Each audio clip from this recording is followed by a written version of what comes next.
Hello, welcome back to Access at E3. Joining us today is Odd from Avalanche Studios. Good to meet you, man. Thanks for talking to us. Good to meet you. Mad Max. Many people have all seen the Mad Max movies, especially the newest one massive 2-hour-long car chase. But with Mad Max, the game, I guess you've taken inspiration from those movies, but I guess you're trying to put your own stamp on that world as well. You know, how do you balance those two things together? Well, it's certainly a challenge, but of course, when we started even thinking about making the game, we of course rewatched all of the movies. I didn't have to rewatch them because I watched them all the time anyway since I was a kid. But everybody had to rewatch them, and we tried to figure out what we could get from them that would make a good game. Of course, we had the good fortune to be able to seek the advice of George Miller, and he told us all about how he wanted to sort of reinterpret the Wasteland for the new movie, and so we laid down the rules really for what the Wasteland is, and Max as a character, what he envisioned him to be, and all of the people around, and everything that's going on in this new bolder wasteland that we see in the latest film. So we came back with all of that information like sponges, and we just try to squeeze ourselves out into this huge sort of epic open world action adventure game. I mean, Avalanche is renowned for big open worlds with lots of action happening in them. You know, what are you populating your open world with? Obviously, you'll have the story, but with big open worlds, there's always like side distractions and other things you can do. So what will you be doing moment to moment in Mad Max? Yeah, it was a keen question because it really was a challenge to do that, because it's a wasteland, right? And wastelands are, well, hence the name. It's just, there's nothing there, supposedly. But of course, there has to be if you're going to be exploring and free roaming and driving around and checking out stuff.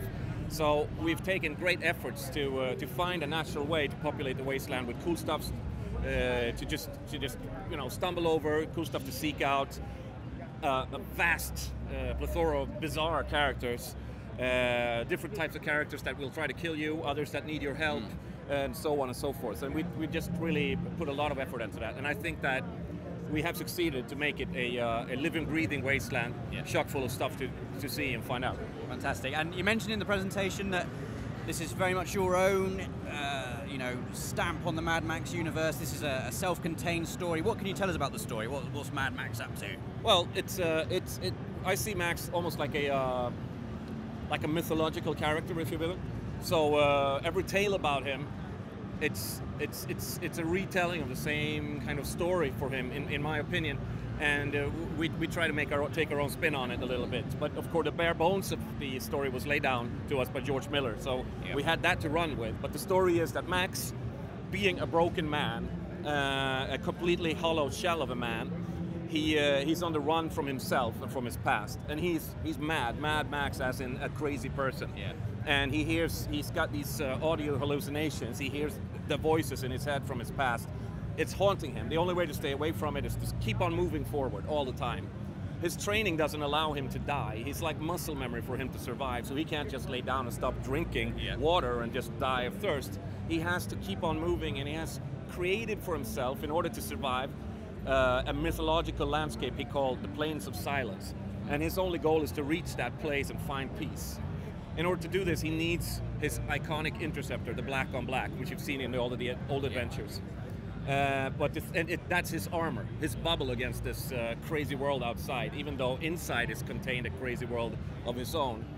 But it's taken from him at the beginning of the game.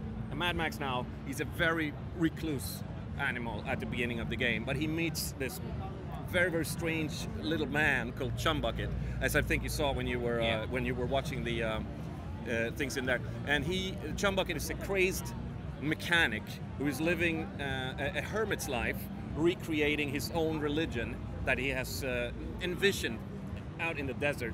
And it's a religion that's totally based around auto mechanics. And he believes in a grand deity called the angel combustion. And his idea is that when the angel combustion, it's forcing itself onto this world, and it needs him to do it. He is like the prophet. But he needs a warrior also in order to build his magnum opus, as he called it, which is the ultimate desert war machine.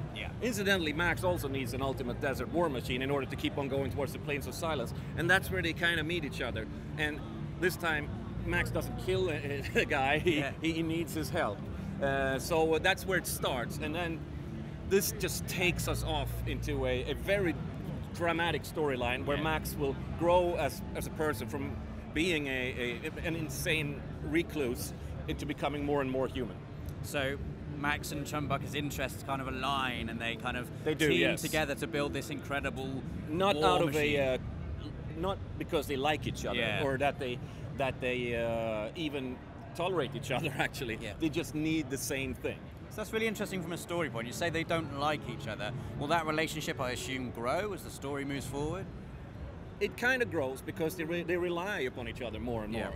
But there's never really any kind of friendship growing, I would say.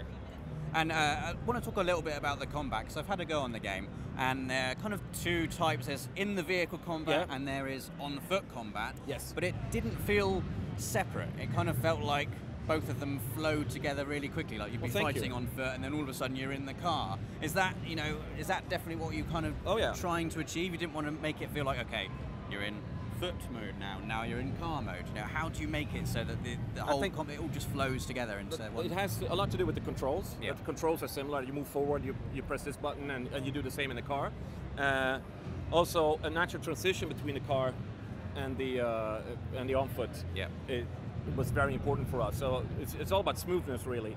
And I think also of the factor that the car combat is so very physical based and reactive, and so is the on foot as well. So hopefully that was our aim, for it to feel seamless, that you're not going into a mode like that. And you got. So I'm happy that you saw that. Fantastic. And there are plenty of gadgets as well on the Magnum Opus. I remember using the grappling hook to like pull down bits of scrap, and then you'd collect more scrap metal. So can you tell us a little bit about how the Magnum Opus will evolve and upgrade as the game progresses?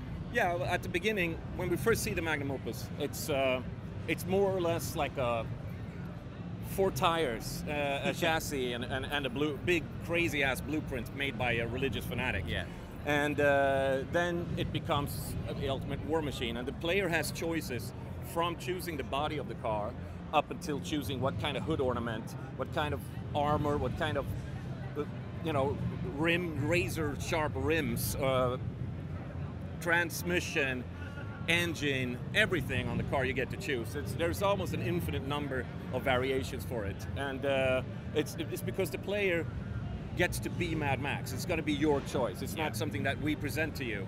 Like, this is the way you would feel if you were Mad Max. You choose the driving style you want, because every one of these choices affect the way you play.